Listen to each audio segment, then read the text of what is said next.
How's it going, everybody? Dr. Coin back at it again, and welcome to the Coin Cave. In today's episode, I'm going to be going over some of the rare and valuable Canadian pennies you can find between the years 1937 and 1970. So that's the George VI and the Young Head Elizabeth era. So we aren't really going to be getting into any crazy errors or anything too complicated today. The pennies we're going to be covering today are mainly going to be pennies that you could find, whether it is in your pocket change, coin roll hunting, or you possibly have a collection handed down. Now, a few of the dates of pennies in the age range we are covering today between 1937 and 1970 do have a few varieties, but I'm going to try and break it down as simple as I can for you guys. And I'm also going to be giving you the value and prices for some of these coins based on their mintage and condition. But before I start breaking this down, I would really appreciate if you guys would hit that thumbs up and subscribe for more coin collecting videos just like this. And then, what do you say we get right into it? When it comes to Canadian pennies after the year 1937, it's very rare for any low-grade examples to fetch much more than 25 to 50 cents. There are some extremely scarce key dates and varieties that you can fetch up to $50, let's say, for a low-grade example, but usually most of the pre-1937 key dates will have a pretty high premium when it comes to the low-grade examples, but not so much in the date range that we are covering today.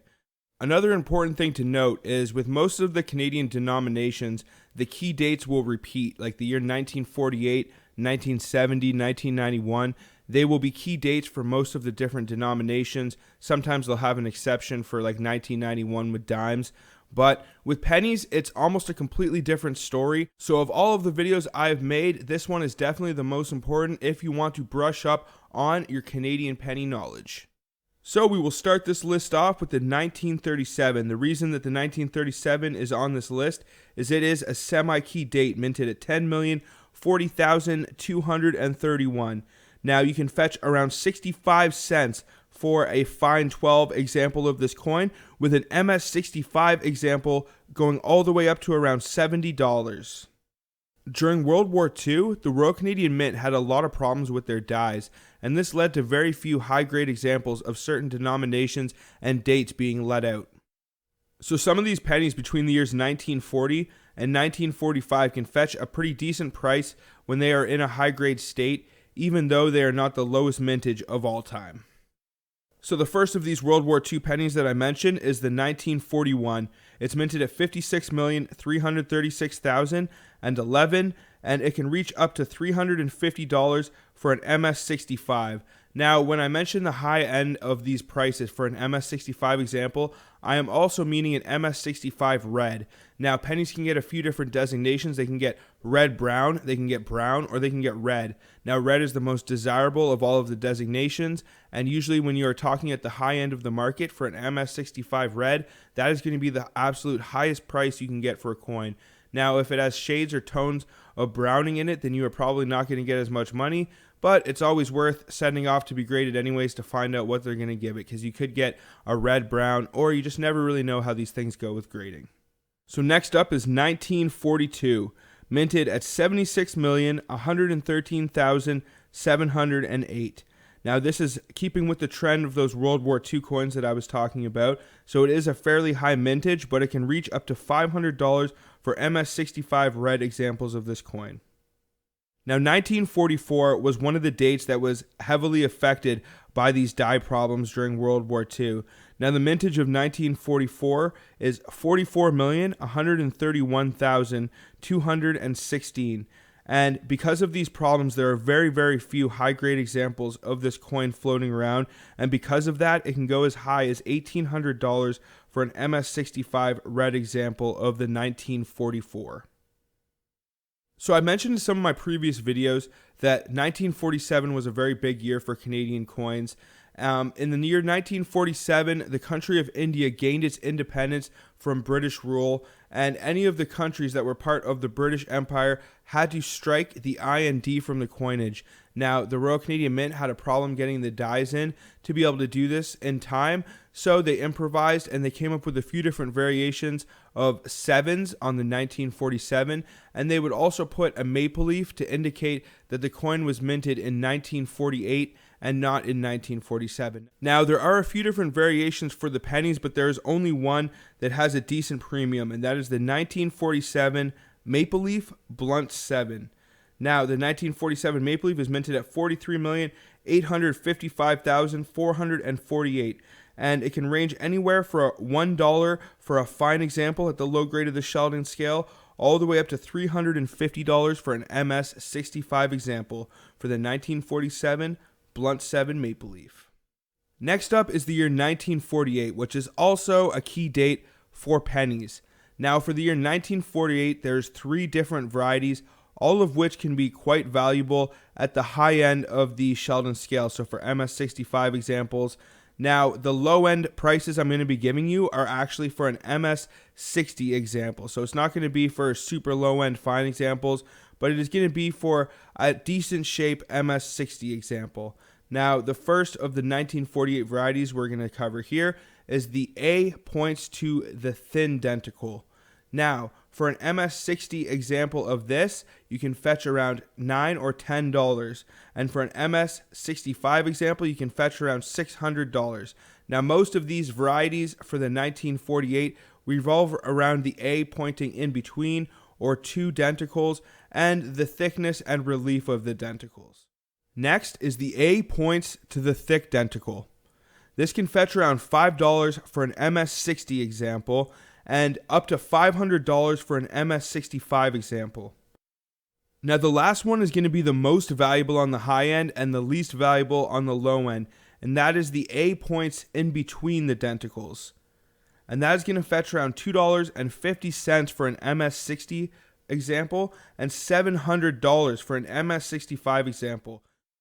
So just about all of these 1948 varieties will fetch you $500 plus for an MS65 example. So if you can score any of those in an auction or something like that, I definitely suggest you keep your eyes out for the 1948s.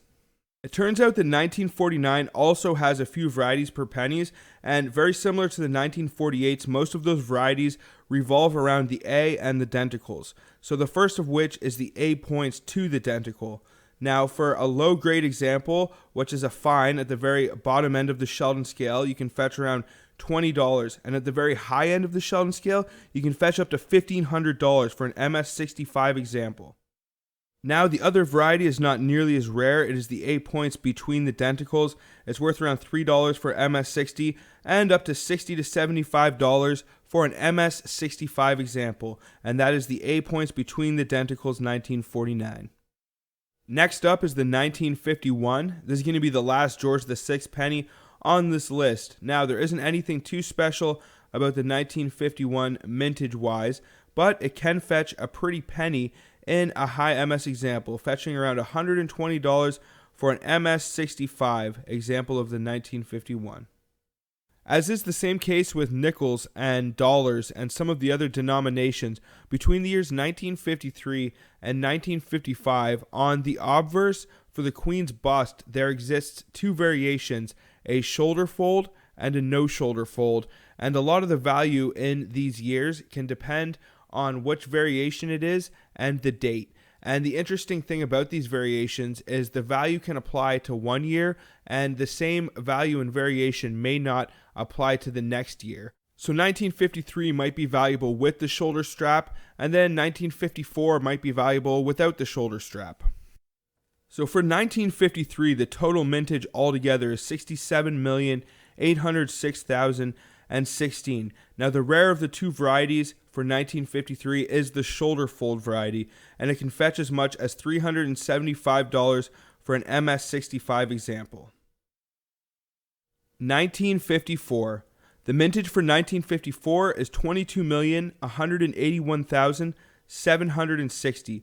The variety you are going to be looking for is the shoulder fold variation, so the same as 1953, and you can fetch as much as $145 for an MS65 example.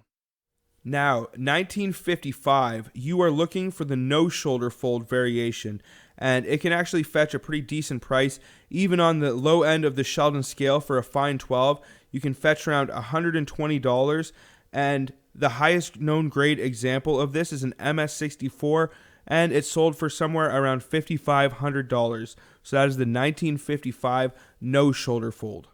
So as we start going past 1955, the mintages start getting pretty high until we get to 1958, which I would consider at this point to be a semi-key date because it is one of the lower mintages from that point on. It's minted at $59,385,679. Now, the value of this coin does not necessarily reflect the mintage, as it is worth around $40 for an MS65 example. Well, we are almost at the end here. We have one more penny to cover, and it is going to be 1965. Now, most of the pennies between 65 and 70 don't have a whole lot of value, but the year 1965 does have 4 varieties, a few of which have some pretty substantial value. First, let's get into the different varieties. That is going to be the small beads pointed 5, the small beads blunt 5, the large beads blunt 5, and the large beads pointed 5. Now, the more valuable of these varieties are going to be the pointed 5 varieties. So the small beads pointed 5 and the large beads pointed 5. Now, for the small beads pointed 5, you can fetch around $4 for an MS60 example, and you can fetch up to $100 for an MS65 example. Now, the more valuable of these two is going to be the large beads pointed 5. Now, you can fetch around $25 for an MS60 example and $250 for an MS65 example. Now, it is a big time bummer that Canadian pennies were discontinued in the year 2012, and I am pretty sure that the United States is going to be discontinuing the penny soon. I think in the year 2022, they're going to start phasing the penny out. So if you are from the US, I suggest you hunt as many pennies as you can. One of the great things I love about pennies, though, from a coin collecting perspective, whether you are coin roll hunting or whether you're buying them in bulk to stack up on copper, or you're just buying them in bulk between certain years because you get a good price, they have a very low investment cost.